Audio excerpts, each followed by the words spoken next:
We've just had the UK Spring Budget, which sets out the government's spending plans. So in this video, we'll look at what that means for the economy, but also for UK investors. And there were some really big surprises. Now, don't forget, please do subscribe to our channel if you enjoy our content. So let's look at the UK budget in a bit more detail. I'd say the biggest economic problem the UK faces right now is high inflation. Now, that's by no means unique to the UK. It affects all of Europe, all of developed markets. Here you can see a comparison with inflation in Italy, Germany, France, and the US. And the UK's got one of the highest rates. Now, it does seem to have peaked in many countries, but still, this means that prices are still rising very rapidly on a year-on-year basis. This does not mean that prices are falling. This is just disinflation, a slower rate of growth. Now, just after the budget was announced, the Office for Budget Responsibility, which is an independent body which produces forecasts for the UK economy, published a series of outlooks. And that was for a wide range of variables for the UK economy. So I'll be using that a lot in this presentation. So this is their forecast for inflation, as it was when they made their last forecast, that was in November, that's shown in yellow, and as it was made today, which is in green. Now, what's good is that you can see that inflation's coming down. That was also in their November forecast, and it seems to be coming down more rapidly, such that by the end of 2023, the rate of inflation is lower than was expected in November. But is there a huge change here? I'd argue that there isn't, and a lot of this is not thanks to the budget, it's thanks to the fact that energy prices are now falling. Remember, that's what caused a lot of the increases in the first place. And if we look at the uncertainty in the forecast, that's what these fan charts represent, you can see that those swamp any kind of certainty or any kind of change that we might have seen since November. So forecasting inflation is a very tricky business. Central banks can't do it, the OBR can't do it, but the general consensus is that it's going to be coming down sharply over the coming year. But at least that's a positive. Another major problem faced by the UK economy is economic inactivity. What does that mean? Well, these are people who are not in work and have not been seeking work or not been available for work. So they might be students, they might be retired, or perhaps they're ill. But critically, these people don't appear in the unemployment statistics. These are people without a job who've been looking for work. So if you look at the participation rate, that's the proportion of the total population who are eligible for work.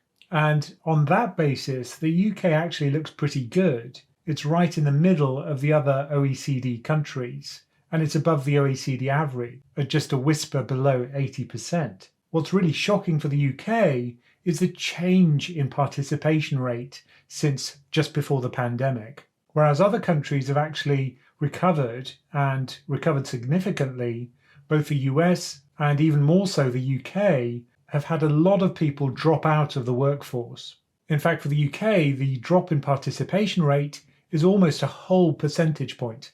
And if we turn that percentage point into numbers, it accounts for about 830,000 people. Now, some of that's understood and well known. That's because of people retiring. That's about 300,000 people. And these, of course, would be over 64s. But what's much more concerning is 500,000 people who've dropped out of the workforce not due to retirement, but due to unexpected reasons. And Paul Johnson of the Institute for Fiscal Studies has written about this. And he says, another priority for Hunt, that's the Chancellor, is likely to be to try to do something about the hundreds of thousands of 50 and 60-somethings, a bit like me, disappearing from the workforce. Here he has my sympathy. It's a tough task. And he identifies two reasons why people have dropped out of the workforce. One of them is that people simply have enough money to live off and they don't want to go back to work. Perhaps they've paid off their mortgage and their pension's sizable, so there's very little incentive to go back. They're just enjoying their retirement. Another reason might be that they're just too sick to work, which happens once you get older. But it's really difficult to craft a policy to get these people, either because they're sick or because they don't want to go back, to try and get them back into work. So what has Jeremy Hunt tried to do?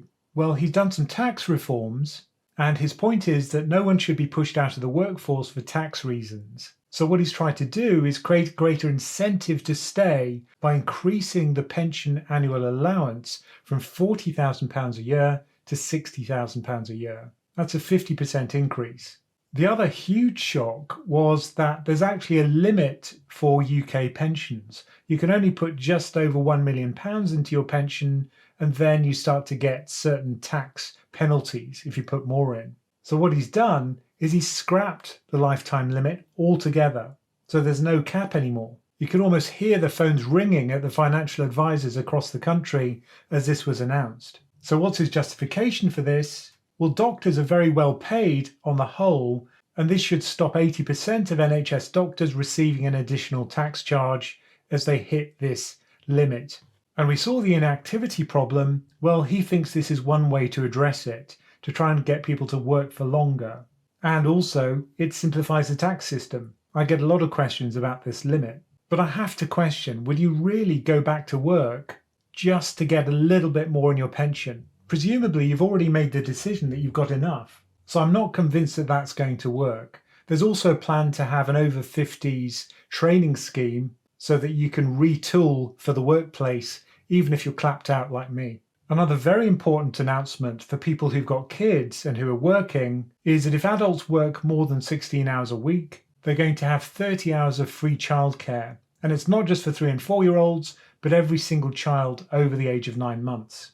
And that'll start immediately after maternity or paternity leave ends. And for these families, this can make a huge difference. So this would be worth on average £6,500 every year for a family with a 2-year-old child using 35 hours of childcare every week. And for that family, it would reduce their childcare costs by nearly 60%. However, because there's probably going to be so much demand for this, they're going to have to introduce this in stages, just to ensure that there is enough childcare to go around. Now, this is really important because it allows more women to work and the participation rate would increase as a result. So I think this is a real positive, and I think this is a great policy. Now, there's been a really active debate about this budget on our PensionCraft Slack groups. Remember, if you do want to learn about investment, the best way to do it is with good company. And that's what we offer, a friendly environment in which you can learn with other like-minded people. If you want to learn more about that, just click on the link beside me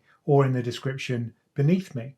Another problem faced by the UK is weak GDP growth. So here I've compared the level of GDP with the US. So the US is shown in red, the UK is in blue, and I've scaled them to 100 in 2006, just before the global financial crisis. Now, the US grew faster than the UK since then. It was also affected by the pandemic, but whereas the US is now accelerating out of that fall in growth, the UK also bounced back, but now it seems to be plateauing in terms of growth. And if we go back to the Office for Budget Responsibility's forecast for GDP growth, the November forecast is shown in yellow, today's forecast is shown in green. The good news is that their forecast for 2023 is that instead of getting a recession of minus 1.4% growth, we're only going to get a small contraction of minus 0.2%. Also in 2024, they're expecting greater growth by 0.5 percentage points. But notice that after that, which is suspiciously after the general election in 2025, then the effect wears off. And there you start to get smaller forecasts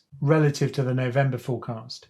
And if we look at the levels of GDP, you can see that really clearly. In March of last year, the forecast looked pretty rosy. That was the green line. Then in November, that got revised downwards as it was clear that the UK was not going to snap out of the pandemic with strong growth. The latest update is this line, the green line, which is better than that November forecast, but still nothing to shout about. Notice that there's some kind of scarring effect such that we don't go back to that trend growth before the pandemic. Why is that? Well, there are some structural weaknesses. Structural just means long term. One problem is that business investment has stagnated since 2016. Now, there are some tax incentives to try and get companies to spend more in this budget, so perhaps this will address that, but it's certainly not showing up in the OBR forecasts. Secondly, we've seen that problem with labour market participation. We'll just have to see if those childcare reforms, but also those tax incentives for pensions,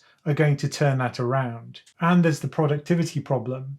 UK productivity is growing at half of its rate compared to just before the financial crisis in 2008. And these kind of structural problems are very difficult to address.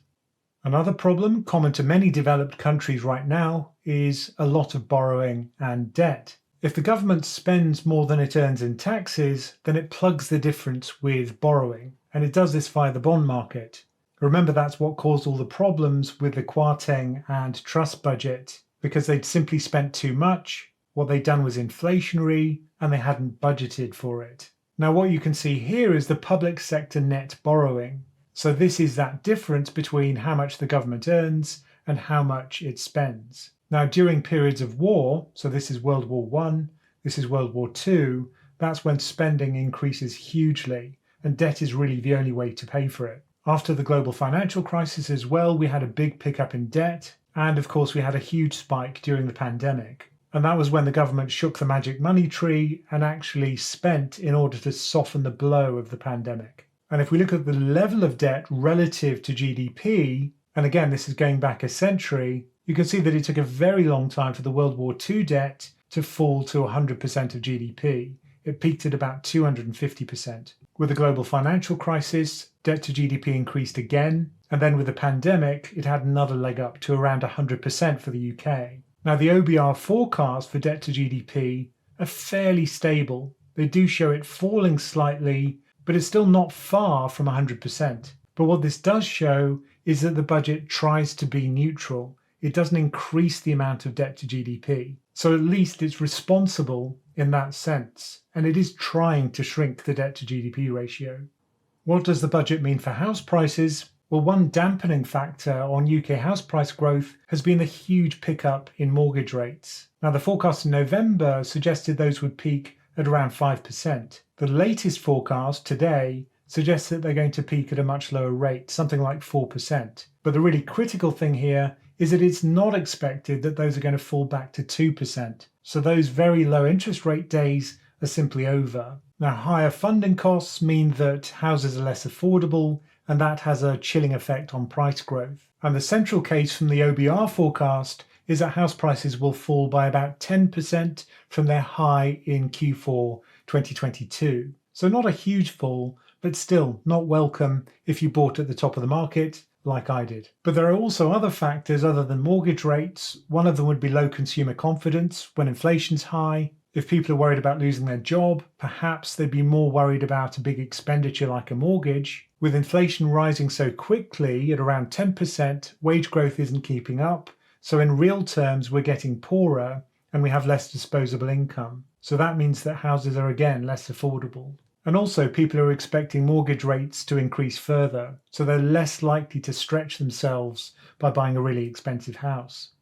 Now the government has to increase its income in order to pay for some of these spending programs. How can it do that? Well, one way to do it is to freeze tax thresholds. So that would be the threshold on, say, income tax, the threshold for the higher rate of tax which you pay if you're a very high earner, the threshold for national insurance, the threshold for inheritance tax. By freezing all of these, it's very likely that you're going to cross a boundary as your salary increases. Consequently, they're kind of like a stealth increase in taxes. The one that everyone's talking about, and which has upset some members of the Tory party, is higher corporation tax. And it's interesting that the government actually admitted in the speech that lower taxes hadn't worked. So they're going to raise taxes from 19% to 25% in April. Although there are some incentives for greater capital expenditure. Another way of raising taxes is to cut allowances. So in 23 and 24, there'll be a lower dividend allowance. So say you've got a company, you won't be able to pay yourself so much dividend without incurring taxes. And there'll also be a cut in the capital gains allowance if you're an investor, say. In conclusion then, the budget isn't earth-shattering in terms of its economic impact. It has a small positive effect on inflation and growth, but critically, it's not itself disruptive. We saw sterling sell off hugely when we had the Truss and Kwarteng budget, because that was itself inflationary and it wasn't fully funded. It would have increased the debt to GDP ratio, and they'd ignored experts like the OBR. That's not the case this time around. Plus, I think there are lots of good aspects to it, such as the childcare programme, arguably the lifetime allowance and the increased pension contributions. But I wonder whether some of these changes will last past the election in 2025. That's what the Conservative Party's hoping, but I'm not convinced that it's going to be successful and that it's going to turn around the economy quickly enough and spectacularly enough for people not to feel anger about high inflation and other disruption that we've seen. But what's certainly true and quite controversial is that this budget's been very good for the most wealthy savers. Very few people have hit their lifetime allowance, but for those who have, taking it away is going to be a big positive for them. I just wonder if it's going to cause more anger than benefit for that small group of people. So hopefully this budget will address some of those problems that we saw with the UK economy, particularly productivity and also that participation rate falling. It's really worrying that 500,000 people have simply dropped out of the workforce. Now, if you do enjoy our videos and you want to learn more about investing, a great way to do that is as part of our community. And as I say, if you want to learn more about that, just go to our website, PensionCraft.com. There'll be a link beside me and in the description beneath me to learn more about that. And as always, thank you for listening.